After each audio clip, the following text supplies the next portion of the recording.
this social contract globally and beyond the scope of white men. Do you believe that this, how you've changed it, can now apply to men, different ethnicities, different gender, sexuality, all that? Is it universal enough that it can apply to everybody? Oppress those who used to oppress and those who are oppressed? For that problem, yes. Okay. For addressing global oppression and exploitation and colonialism and its remnants, right? You get into a little tighter of a position when you're trying to make a contract between cultures that have fundamentally different commitments. And there's certain communities that are going to put the overall good of the community ahead of individual freedom. There are going to be communities that value certain actions above individual flourishing, just in general, not in a negative way. I think of the Native American tradition, and while I think this is consistent with that philosophy and that framework, there will be tensions that arise from it, just because you have a framework that puts the community before the individual.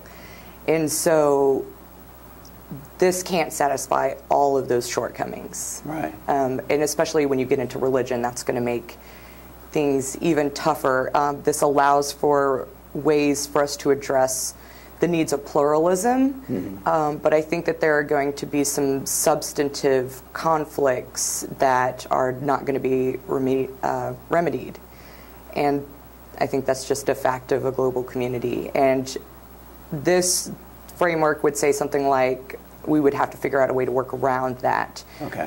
It doesn't put forth anything that they would have to fall into line with the Western tradition, but it would say that we would have to figure out a way to live harmoniously with these different cultures. Okay, so can somebody else then do some remodeling on your social contract, add to it and expand it? They probably could.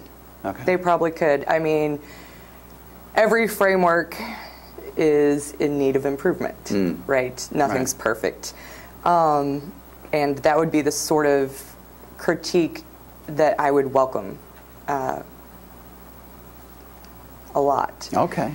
And I would like to think that there are some women doing third world feminism and cosmopolitan theory and globalization theory that might be able to use this and make the appropriate adjustments to be able to address deeper cultural conflicts. Right. When I think about philosophy, and so I want to take it from here and go to a broader question, and that is, you're thinking philosophically about this, and you've come up with this reconstitution of the social contract.